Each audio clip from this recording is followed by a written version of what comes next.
Hello friends, how are you all?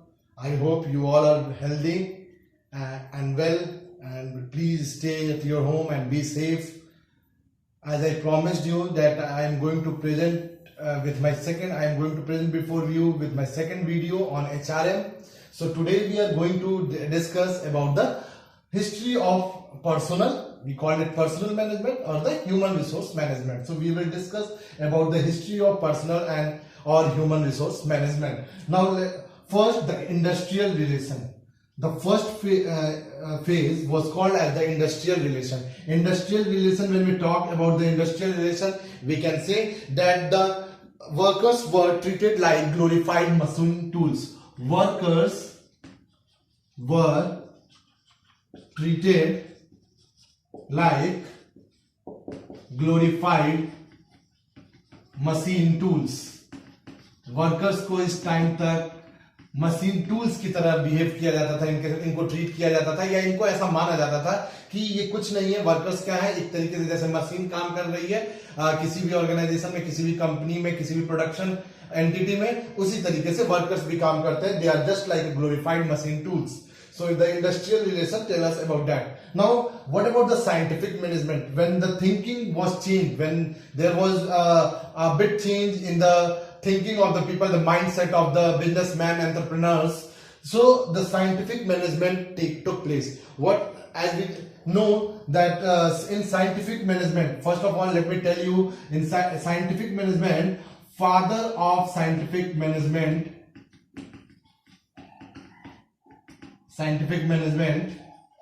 is F.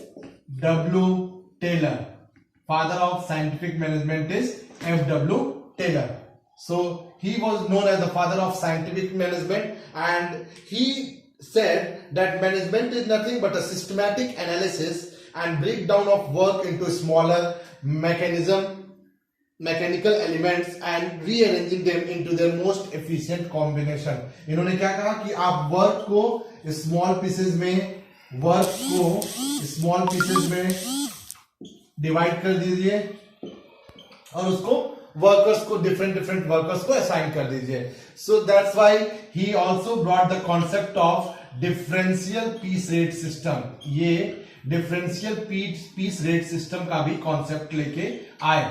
दूसरी चीज FW Taylor ने, जो एफडब्ल्यू टेलर का एक वो भी रहा, द सेकेंड थिंग वाज कि इन्होंने आपका एक तो he was known as the father of scientific management. Second, he brought the concept of differential piece rate system and he also brought the concept of specialization. इन्होंने specialization का भी concept ले आया, that all each task has some specialized person assigned for it. So he is known as the father of scientific management. So this theory came. Now after that, when he told that please divide the work into different pieces and assign the workers for it, and it should be in a specialized way, and he brought the differential piece rate system. Differential piece rate system के बारे में अगर briefly बताऊं तो जो भी worker जितना piece काम करेगा, जितना मींस द प्रोडक्शन, जितने पीस का प्रोडक्शन करेगा, मतलब जितने पीस का प्रोडक्शन मतलब जितना अपने वर्क का जितना भी फ्रैक्शन कंप्लीट कर रहा है, he will be given wage according to that. So that was the scientific management. Then come the trade unionists. इसी टाइम में ट्रेड यूनियन का कॉन्सेप्ट लेके आया. यूनियंस का कॉन्सेप्ट इसलिए लाया गया so that the lot of workers were in the favor of doing collective bargaining. Then you are resolving the grievances of the workers relating to working conditions, pay and benefits, and disciplinary actions. So the concept of the trade unionists come. Okay, and why this trade unionism come? Because in Western countries, the workers have started doing the revolution. They have started doing the revolts against their businessmen, their owners. So that from there the concept of trade unionism come. Then comes to the human relation movement. इसके just बाद जब trade unionism का concept आया और जब बिजनेसमैनों ने, बड़े businessman capitalist ने ये देखा कि नहीं, अब वो कॉन्सेप्ट हम लेके नहीं चल सकते कि वर्कर्स को सिर्फ काम दे दिया जाए और उनको पैसे दे दिए जाए तो हम काम करें. ह्यूमन रिलेशन मूवमेंट आया. And for your knowledge let me tell you that father of human relation approach father of human relation approach कौन है? Elton Mayo. Please remember the names of these personalities. Elton Mayo is known as the father of the human relation approach, and for scientific management, father of scientific management is F.W. Taylor.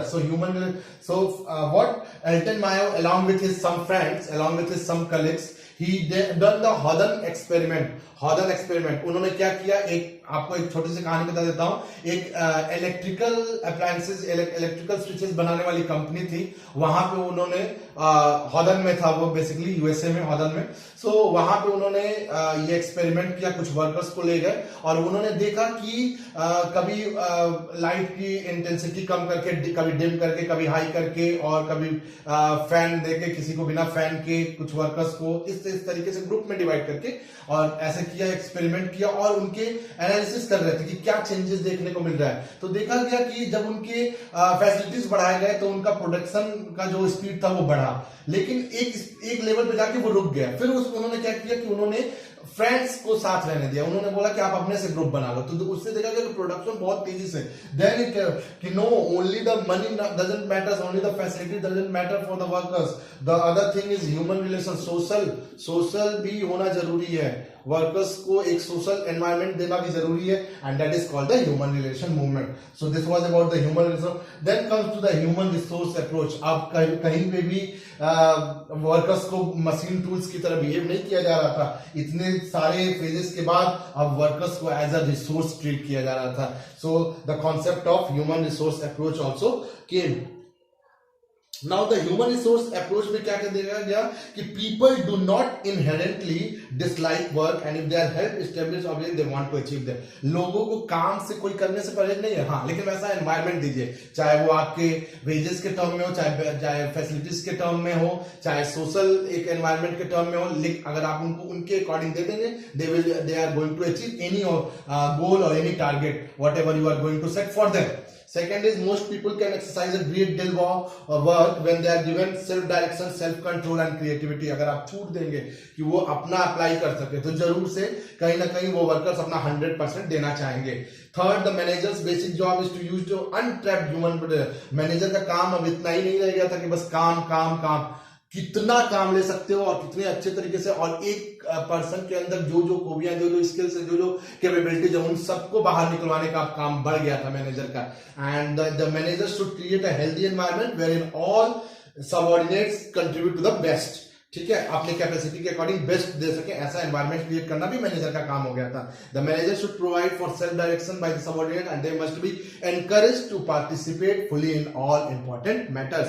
और managers को अब motivate करने का काम भी था, और ये भी विश्वास दिलाने का काम था वर्कर्स को कि नहीं, आपकी भी राय बात ली जाएगी. Whenever any decision will be taken, your suggestions will also be considered. Expanding subordinate influence, self-direction and self-control will lead to direct improvement in operating efficiency. So these were the things about the. Now let us come to the evolution of the concept of HRM. अब अगर evolution मतलब क्या होता है? Development एक तरीके से. जैसे हमने evolution phases देखे ह्यूमन बीइंग में. First we were the apes, then we came to the some other we converted into some, our backbone little bit get straight. It was bent, it was totally bent. Earlier we were used to crawl. Then what happened? We slightly our backbone get straight, and we started moving with a bent you can say bent back. Then what happened? Then early man phase came when our backbone was totally straight and our mind was totally developed. We discovered fire, we invented wheel and many other things. And as this, the evolution. Same way, there is the evolution of the concept of HRM also. जब HRM की बात करते हैं तो पहला आता है the commodity concept. Commodity मतलब सामान की तरह. तो इस concept में क्या था? Labor were regarded as a commodity to be bought and sold. Labor को क्या behave किया जाता है कि उनको काम के लिए लो और उनसे काम लो फिर छोड़ो. So this was the commodity concept. The second क्या आया? The factor of production concept. फिर नहीं कहा गया नहीं इनको इंपॉर्टेंस देना जरूरी है. जैसे किसी भी बिजनेस को स्टैंड करने के लिए लैंड की जरूरत होती है, कैपिटल की जरूरत होती है, मशीन्स की जरूरत होती है, वैसे ही वर्कर्स भी एक फैक्टर है प्रोडक्शन का. देन द गुडविल कॉन्सेप्ट, फिर गुडविल की बात है। तो गुडविल में क्या हुआ, welfare measures like safety, first aid, lunch room, rest room will have a positive impact on the workers product. तो गुडविल के बारे में, वर्कर्स के गुडविल के बारे में सोचे जाने लगा। देन द पैटर्नलिस्टिक कॉन्सेप्ट या द पैटर्नलिज्म का कॉन्सेप्ट है, जहां पे कि अब बिजनेसमैन, जो बड़े बड़े बिजनेसमैन, जो बिजनेस टाइकून थे, जो कैपिटलिस्ट थे, उन्हें अब ये सोचना पड़ा कि हमें एज अ पेरेंट बिहेव करना पड़ेगा। जैसे एक पेरेंट, एक माता पिता अपने बच्चों का ख्याल रखते हैं, हमें भी अपने वर्कर्स का एक बच्चों की तरह ख्याल रखना पड़ेगा, तभी जाके वो वर्कर्स हमारे लिए अच्छे से काम करेंगे, अपना 100% देंगे। So that was the paternalistic और द पैटर्नलिज्म कॉन्सेप्ट। और उसके बाद आपका आया humanitarian concept. Humanitarian concept, to improve productivity, physical, social and psychological needs of workers must be met. तो अब आपको एनालाइज करना जरूरी पड़ गया कि एक वर्कर का फिजिकल नीड क्या है, उसका साइकोलॉजिकल नीड क्या है, उसके सोशल नीड्स क्या है, वो सब आपको एक करना पड़ेगा। तो इसके लिए बहुत सारे आप देख रहे होंगे कंपनीज में, अब मतलब बहुत ड्रास्टिक चेंज आया है उनके वर्क कल्चर में और सारी चीजों में, कि अब एक मैनेजर की ट्रीट नहीं करता, अपने बॉस की तरह ट्रीट नहीं करता, वो एज अ फ्रेंड रखना चाहता है, फ्रेंड, ताकि वो अपने पीयर्स के, अपने जूनियर्स के बातों का, मन की बातों को निकलवा सके और उनको दूर कर सके, ताकि वो छोटे, एक होता है ना कि छोटी सी चिंगारी जो होती है कब आग बन जाए कोई नहीं जानता। तो इस चीज को अब ध्यान में रखना था कि ह्यूमैनिटेरियन कॉन्सेप्ट में ये चीज रखा गया। So as Mayo and other, Elton Mayo जो फादर ऑफ ह्यूमन रिलेशन जिनको बोला जाता है, and other stated money is less a factor, पैसा कोई बड़ी चीज नहीं रह गई in determining output than group standards, group incentives and security. The organization is a social system. Organization अब एक social system बन चुका है, एक सामाजिक व्यवस्था बन चुकी है जिसमें सबका ख्याल रखना पड़ेगा। That has both economic and social dimensions. The human resource concept.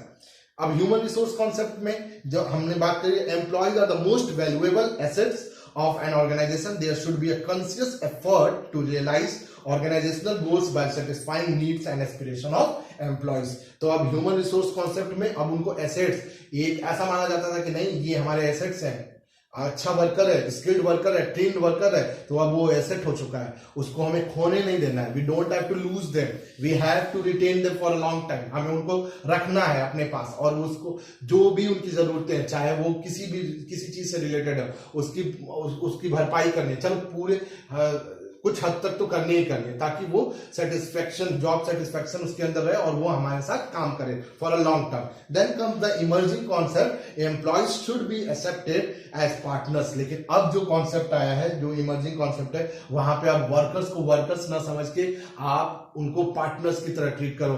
कभी भी कोई भी डिसीजन लेते हो तो उनके सजेशंस को लो, उनके फीडबैक्स को लो, और टाइम पे उनके साथ मीटिंग करनी चाहिए। We have to held the meeting with our workers, our most low level workers also, ताकि उनकी भी जरूरतों को समझ जाए। When they are in front of the high level, so they will be able to tell what their needs are, what their desires are, or what they need in terms of working environment or anything.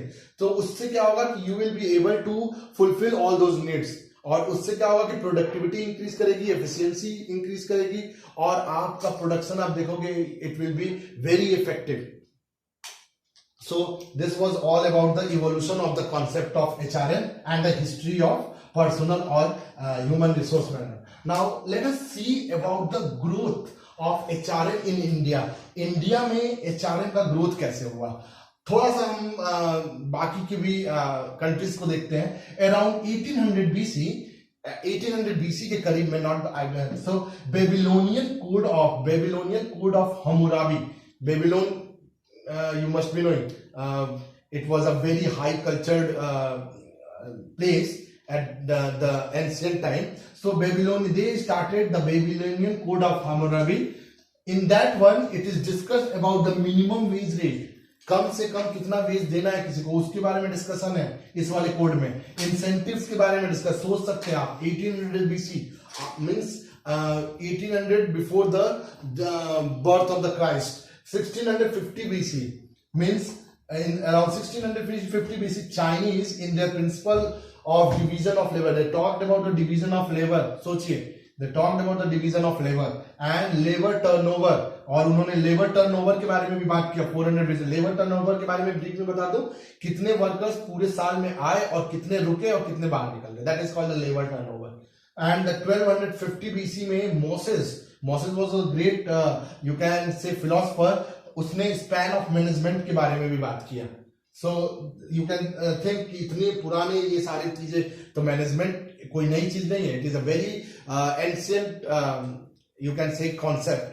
और उसके बाद 400 BC में जब हम बात करते हैं अपने यहाँ इंडिया में, during the when the Kautilya, he is also known by the name Vishnu Sharma. In his book Arthashastra, he has discussed about the job analysis, selection procedures, executive development, incentive system, performance appraisal and all this. उन्होंने इन सब चीजों के बारे में discuss किया है. So this was all about the early phase. ये आपके early phase के बारे में बात हो रही है. This is about the early phase. Now let us come to the legal phase. जब हम legal phase के बारे में बात करेंगे तो आपको पता होगा कि जो ब्रिटिशर्स जब इंडिया में रूल कर रहे थे, so before 1920 वो उनका जो मन करता था they bring the rule act और पता नहीं कौन कौन से एक्ट लाते थे जिनका विरोध करते थे our leaders, the leaders at that time, our moderates and the extremist leader, they just revolt against all those acts, क्योंकि वो कहीं ना कहीं क्या होता था, गलत होता था. It was for the exploitation of the Indians. तो 1931 में एक बहुत अच्छा रूल पास हुआ, the royal commission on labour, जिसमें इन 1931 उसमें बात की गई कि लेबर ऑफिसर अपॉइंट किया जाएगा.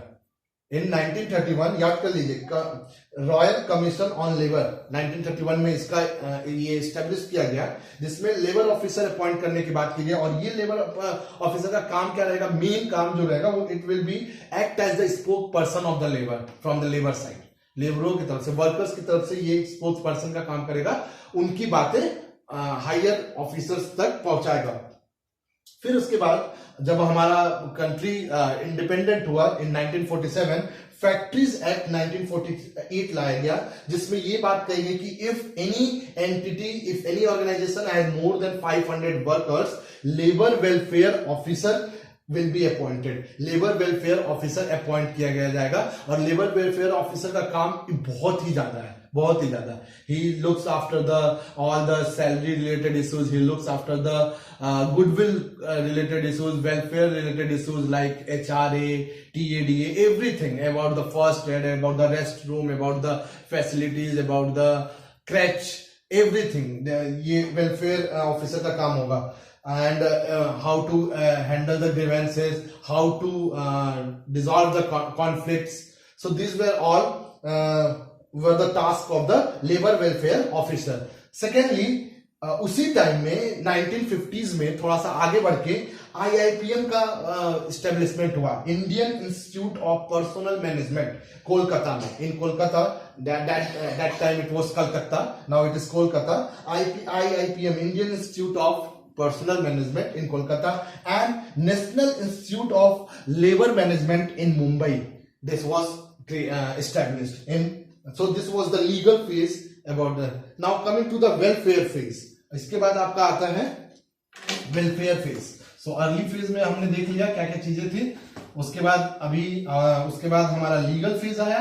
लीगल फेज के बाद अब हम आते हैं वेलफेयर फेज. वेलफेयर फेज में वेलफेयर फेज, तो वेलफेयर फेज में अगर हम बात करें तो वेलफेयर फेज में आपके during the 1960s the scope of personal function has expanded a bit and they talk about the welfare of the workers like industrial harmony, participative management. These concepts were brought, and in this period the human relation movement of the West had also impact on the Indian organizations. Indian organizations पे जो western revolution चल रहा था उस time में, उसका impact Indian यहाँ पे भी पड़ा. और the लिगलिस्टिक preoccupation slowly gave way to harmonious industrial relations and good HR practices. उसके बाद आपका आया डेवलपमेंट फेज. उसके बाद आपका डेवलपमेंट फेज आया. डेवलपमेंट फेज की अगर बात करें, सो इन 1960s और 70s के बीच में the HR professional focused more on the development aspects of human resources and the concept of HRD के. HRD, human resource development, human resource development के बारे में बात होने लगी. So HRD has come to occupy a center stage and a focal point of discussion in seminars, conferences and academic meets. और इसके बारे में बात होने लगी. The two professional bodies जो हमने अभी IIPM और NILM के बारे में बात हुई, ये दोनों क्या हुए? They combined together. ये दोनों combine हो गए and it was formed NIPM. NIPM national institute of personal management. IIPM और NILM मर्ज होके NIPM बन गया. ठीक है. और कोलकाता में इसकी हेड ऑफिस रखी गई, कोलकाता NIPM की. तो याद रखिए लीगल फेज में IIPM और NILM का एस्टेब्लिशमेंट हुआ. बाद में डेवलपमेंट फेज में आके ये दोनों मर्ज हो गए और NIPM बन गया, national institute of personal management. So this was all about the growth of HRM in India.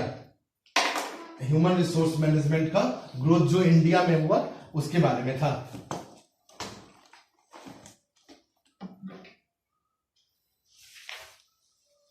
सो अब अगर ईयर बाय ईयर बात करें तो 1920 से 30 के बीच में, देखिए मैं बताते चलता हूं, 1920 से 30 के बीच में ये थोड़ा सा एक क्या कहते हैं ब्रीफ व्यू है, ब्रीफ डिस्कशन है क्या होते चला गया. 1920 टू 1930 के बीच में वेलफेयर मैनेजमेंट, पैटर्नलिस्टिक प्रैक्टिस ये चला. क्लरिकल जॉब होता था HR का और रूल्स क्या होते थे उसके, वेलफेयर एडमिनिस्ट्रेटर का और पुलिसमैन. पुलिसमैन नॉट पुलिसमैन का मतलब कि कुछ गलत ना हो किसी से भी और सब कुछ अच्छे से चलता रहे. फिर 1940 टू 1960 तक जो है 1940 जो जिस पे फोकस रखा गया वो it was the expanding the rule to cover labour welfare, industrial relations and personal administration. And the status was administrative. और जो स्टेटस था जो क्या कहते हैं HR ऑफिसर का, वो एडमिनिस्ट्रेटर का रोल निभाने लगा, ना कि क्लर्कल जॉब उसकी नहीं रही. और उसका जो वर्क था वो भी थोड़ा बड़ा, रोल उसका और बड़ा. प्रेशर का काम करने लगे. जैसे कोई वर्कर अच्छा कर रहा है तो उसको उसका प्रमोशन करा देना या उसकी सैलरी बढ़वा देना, उसको इंसेंटिव्स दिलाना, ये सब काम. एडवाइजर का, अगर कोई वर्कर सही नहीं कर रहा है तो उसको एडवाइस देना, उसको सजेशन देना, उसको मोटिवेट करना, ये सब काम होने लगे. मीडिएटर का, लीगल एडवाइजर का, और एक तरीके से फायर फाइटिंग का जॉब होता था. कुछ भी फायर फाइटिंग मतलब जिसमें उसमें पुलिस मैन था, इसमें फायर फाइटिंग वर्ड इसलिए यूज किया है. अचानक से अगर कुछ भी ऐसा हो जा रहा है एब्रप्टली ऑर्गेनाइजेशन में जिसका किसी ने क्या कहते हैं कल्पना नहीं किया था, we have not thought about, we have not planned about, तो वो HR मैनेजर का रोल वहां पे था कि तुरंत उसको पैसिफाई करे, शांत करे. सो फिर उसके बाद 1970 से लेके 80 तक के बीच में efficiency, effectiveness, dimensions added emphasis on human values, aspiration, dignity और यूजफुलनेस का रोल, मतलब इस पे ज्यादा फोकस दिया गया. और जो HR मैनेजर का रोल था वो अब डेवलपमेंटल रोल अपनाने लगा था, वो डेवलपमेंट का सोचने लगा था. और चेंज एजेंट, फिर उसको चेंज एजेंट उसका रोल बन गया था कि कैसे चेंजेस लाए, क्या कुछ करे कि तुरंत ऑर्गेनाइजेशन और अच्छा काम करने लगे. इंटीग्रेटर का काम कर रहा था, जोड़ने का काम, कि अलग अलग अगर डिपार्टमेंट्स हैं तो उनके वर्कर्स के बीच में कैसे तालमेल बैठे, इसका काम करने लगा था. ट्रेनर का काम करने लगा था HR, और एजुकेटर का काम करने लगा था, बीच बीच में ट्रेनिंग दिलाना और डेवलपमेंट प्रोग्राम्स रखना, सेमिनार्स रखवाना, तो ये सब काम, मोटिवेशनल प्रोग्राम्स रखवाना, ये सब काम होने लगा. उसके बाद 1990 के बीच से लेकर और 2000 तक जो था वो productivity gain through human assets मतलब ह्यूमन को एज ए वर्क फोर्स को एसेट मान के और कैसे प्रोडक्टिविटी इंक्रीज करानी है उस पर ध्यान रखा. और यहाँ पे जो रोल था HR मैनेजर का, it was proactive and growth oriented. और उसका जो रोल था वो अब डेवलपर, काउंसलर, कोच और मेंटर का काम हो गया. फिर अब पोस्ट 2000 के बाद अब आप देख ही रहे HR मैनेजर का रोल और भी बढ़ गया. और कोरोना टाइम में तो आप सोच सकते हैं HR is playing a very crucial role. हर काम अब HR पे कि वो कहां से रिक्रूट करे, लोग अब उसके सामने नहीं है. The people are not physically present in front of the HR, so he has to deal everything online and he has to take the interview, he has to means everything he has to do online. तो अब आप सोच सकते हैं कि challenges बढ़ चुके हैं इस टाइम में। So aggressive cost cutting in order to compete in global market. आप देख रहे हो कि अब का जो इस टाइम में कट थ्रोट कॉम्पिटिशन चल रहा है, जो आपके कॉम्पिटिटर्स हैं वो अपने प्रोडक्ट की वैल्यू इतनी नीचे गिरा सकते हैं जिसे आप सोच नहीं सकते। And China and other countries, you can think कि चाइना प्रोडक्ट्स ने जैसे इंडियन मार्केट को अभी डाउन किया है, no one can imagine about that type of competition which they are putting in front of their competitors. China mainly China.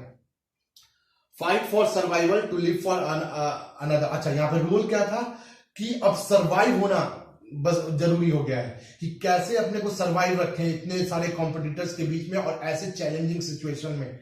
आप सोच सकते हैं अभी तो आप बिल्कुल सोच, आप एक बार आंख बंद करें, I imagine about the HR, about the managers, about the businessman. आप एक वो सोचोगे कि कैसे हो रहा है। Then compete with the best and win. और यहाँ पे कंपटीशन ज्यादा रखना है तो HR को ऐसे एम्प्लॉय और खुद HR को इतना मीन्स कॉम्पिटेंट रहना पड़ेगा कि एम्प्लॉयज को, अच्छे एम्प्लॉयज को कैसे अपने पास रखें या अच्छे एम्प्लॉयज को कैसे ले आए, उनको किस तरीके से उनके साथ सैलरी नेगोशिएट करें, उनको कैसे मोटिवेट करके और अपने पास रखें, और वर्क को और प्रोडक्शन को कैसे बेहतर से बेहतर बनाया जा सके और कंपटीशन में सरवाइव कैसे। सो this was all about the your phases, different time span and what was the things happened during the।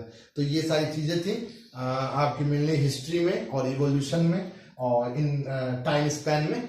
Then अगर हम अब थोड़ा सा एक बार फिर से देख लेते हैं ट्रेडिशनल HR में और जो मॉडर्न HR कॉन्सेप्ट आया है, इमर्जिंग HR कॉन्सेप्ट,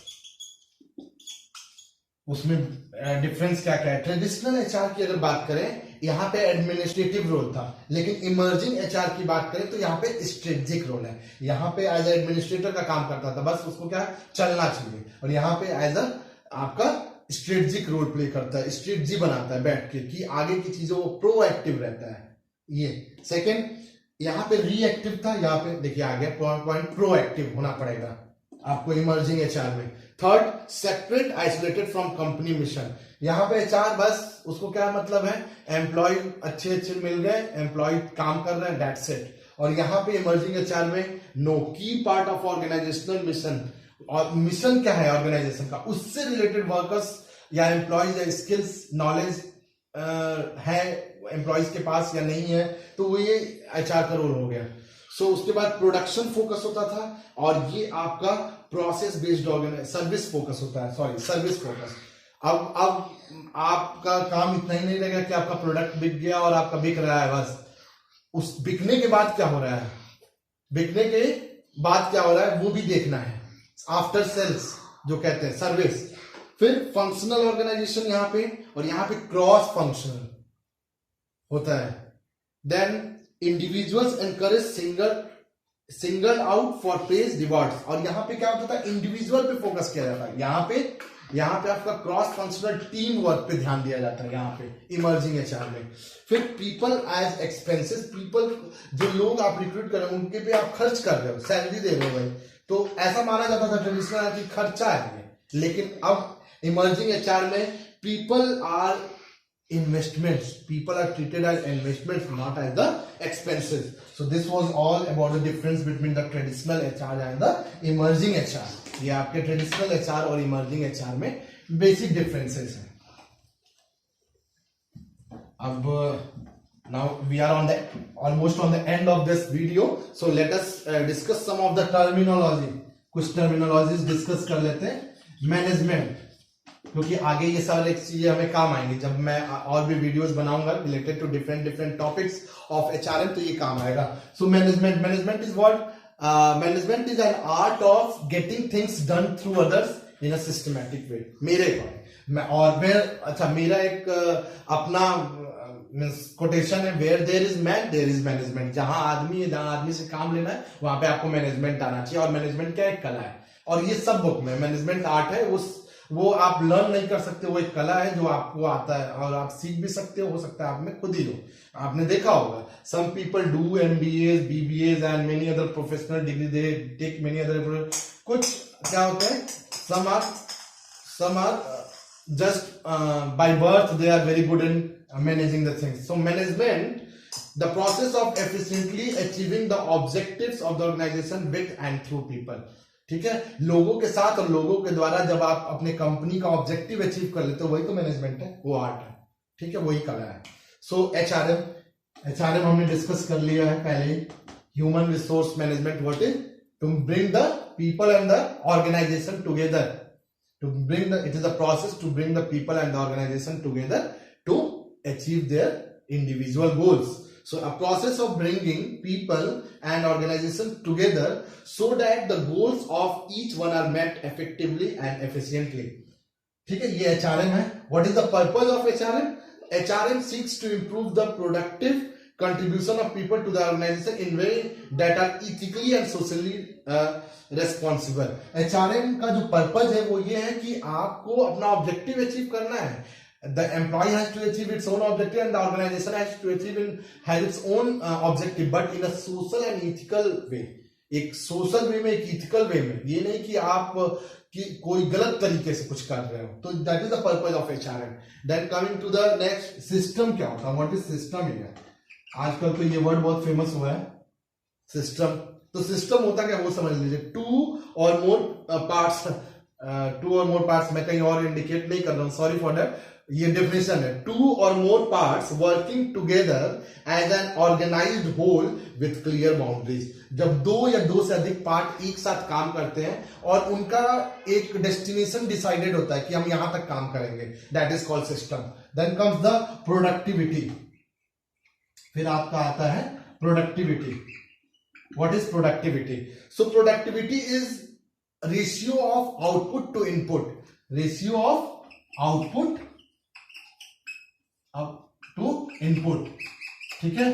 तो जाहिर सी बात है, जब आप रेशियो कब बड़ा होगा, जब आउटपुट ज्यादा होगा और इनपुट कम होगा। यानी आप सैलरी कम पे रखे हो और अच्छे वर्कर्स या तो आपको कम सैलरी पे मिल गए हैं, अच्छे सैलरी पे मिल गए हैं और वो अच्छा काम देके आपको प्रोडक्शन अच्छा दे रहे हैं, इसका मतलब आपकी प्रोडक्टिविटी अपने आप इंक्रीज कर रही है। That is called productivity.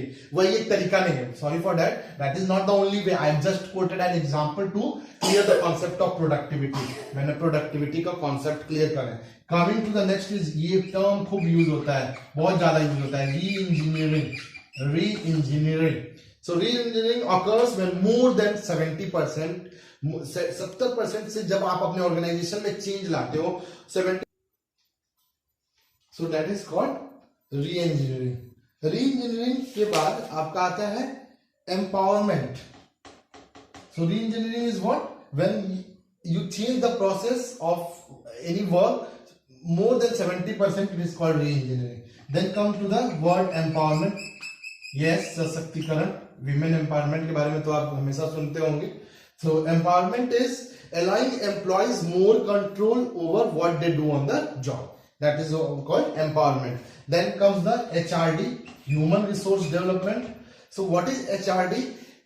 A planned way of developing individual employees groups and the total organization to achieve organizational goals in an atmosphere of mutual trust and cooperation। HRD एक ऐसा रास्ता बनाया जाता है कि इंडिविजुअल लेवल पे, organisational level पे, group level पे जब काम हो तो सबका गोल अचीव हो जाए। और ये कैसे अचीव हो? By mutual trust and coordination and cooperation, एक दूसरे के हेल्प से, एक दूसरे के विश्वास पे, ठीक है। तो ये सारी चीजें हैं। उसके बाद आपका आता है then comes your job analysis. Job analysis की बात आती है। सो जॉब एनालिसिस क्या होता है? जॉब एनालिसिस, अभी इसके बारे में एक पूरा टॉपिक पढ़ेंगे हम, job analysis, job evaluation and job specification, ये सब है। तो जॉब एनालिसिस क्या होता है?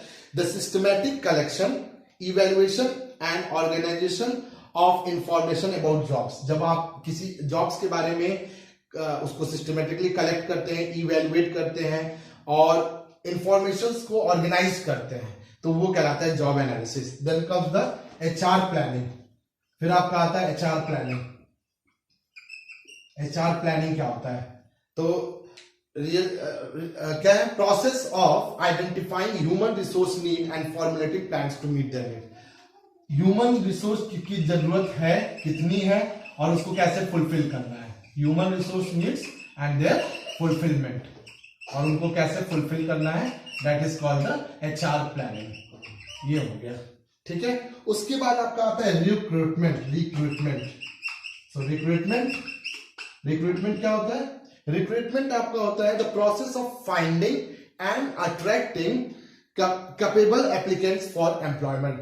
जब आप ढूंढते हो कि किसी जॉब के लिए कैपेबल एप्लीकेंट्स हैं या नहीं है, ठीक है, और उनको बुलाते हो, that is called recruitment. So recruitment is a positive process, याद रखना ये पॉजिटिव प्रोसेस है। इसमें जो भी एलिजिबिलिटी, जैसे आपका कोई वैकेंसी निकली और उसमें एलिजिबिलिटी क्राइटेरिया देता है, एलिजिबल हो तो आप फॉर्म भर दो, तो दैट इज रिक्रूटमेंट, वो रिक्रूटमेंट होता है। फिर उसके बाद क्या होता है? आप एग्जाम देते हो, एग्जाम देने के बाद आप सिलेक्ट होते हो कि नहीं, that is called selection.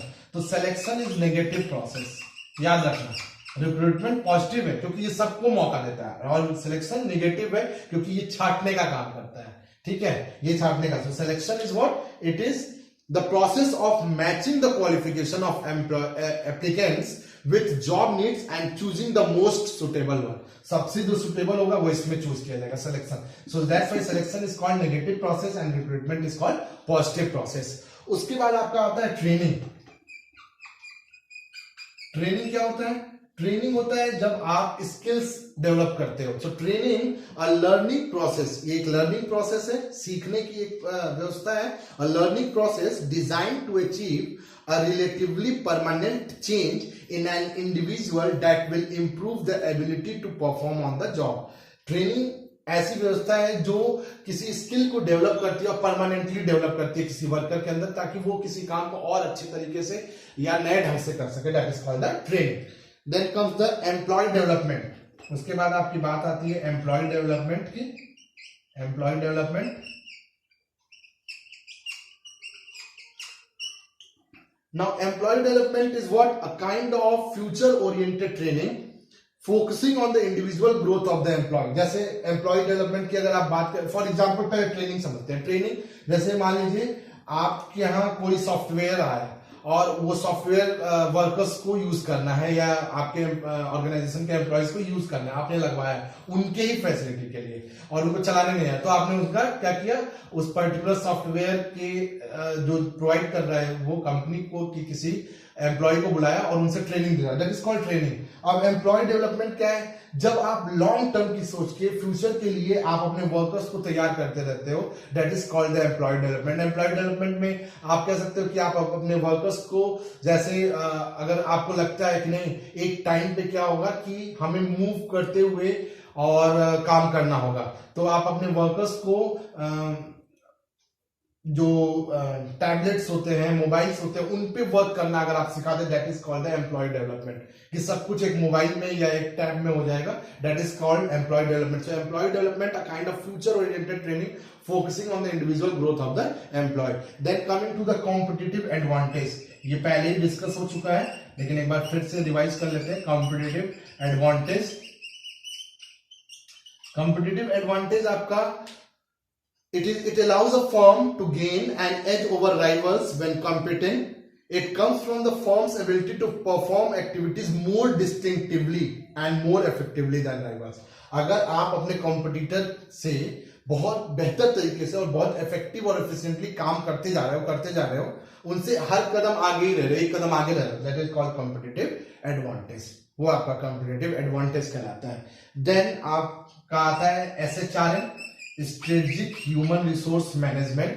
Strategic human resource management is the linking of HRM। Human resource management को जब आप स्ट्रेटेजिक गोल्स से और ऑब्जेक्टिव्स से लिंक कर देते हो, the linking of HRM with strategic goals and objectives in order to improve business performance, ताकि आपका बिजनेस परफॉर्मेंस और इंप्रूव कर जाए, and develop organizational cultures that foster innovation and flexibility, जो कि क्या करे? इनोवेशन लाए, नई नई चीजों को लाने पे मजबूर करे और लोगों को वर्कर्स को मोटिवेट करे। That is called the strategic human resource management, वो SHRM होता है। उसके बाद आपका आता है स्ट्रेटेजिक फिट। स्ट्रेटेजिक फिट, अच्छा मैंने बात किया था आपसे वर्टिकल फिट और हॉरिजॉन्टल फिट के बारे में भी, तो प्लीज इनको भी याद रखिएगा। पहले स्ट्रेटेजिक फिट देखते हैं। स्ट्रेटेजिक फिट क्या होता है? Aligning internal resources of an organization with opportunities available in external environment. आपके पास अंदर क्या क्या, मतलब आपके ऑर्गेनाइजेशन में क्या क्या रिसोर्सेज है और एक्सटर्नली क्या अपॉर्चुनिटी मिल रहा है, उससे आपके रिसोर्सेज मैच करके और आप उससे कुछ अच्छा दे सक रहे हो, सोसाइटी को रेंडर कर रहे हो या नहीं, that is called the strategic fit. कि आपके पास इंटरनल रिसोर्सेज क्या है और एक्सटर्नल अपॉर्चुनिटीज क्या है, आप मेट कर पा रहे हो, that is the strategic fit. What is vertical fit? When the business strategy and the individual strategy are just cohere to each other, are linked to each other, that is called the vertical fit. Business strategy and the individual strategy when are linked to each other, that is called vertical. Horizontal fit, when workers to workers or department to department strategies are matching or goals or objectives are matching and they are working and they are cohere, एक दूसरे से attached है, that is called the horizontal fit. So I hope that you are liking my video lectures, और मैं और भी अच्छा improve करने की कोशिश कर रहा हूं और कि ज्यादा से ज्यादा आपको नॉलेज शेयर कर सकूं और चीजों को अच्छे से अच्छा समझा सकूं। And I am just adopting the medium of bilingual. मैं बाइलिंगुअल इसलिए हो रहा हूं ताकि जो हमारे अर्बन और रूरल या सेमी रूरल जो भी स्टूडेंट्स हैं या एस्पिरेंट्स हैं जो तैयारी कर रहे हैं या तैयारी करना चाहते हैं, उनको हेल्प मिलता रहे इससे। सो आप अपना प्यार ऐसे ही देते रहिए, कमेंट्स देते रहिए, अपने लाइक्स देते रहिए, प्लीज सब्सक्राइब करिए, शेयर करिए ताकि मुझे और मोटिवेशन मिले और मैं अपने सार्थक ट्यूटोरियल्स चैनल के थ्रू आपसे और भी सब्जेक्ट्स में, जीके में, मैथ्स में और भी बाकी सब्जेक्ट्स में और भी अच्छे अच्छे वीडियो शेयर कर सकूं। Thank you so much.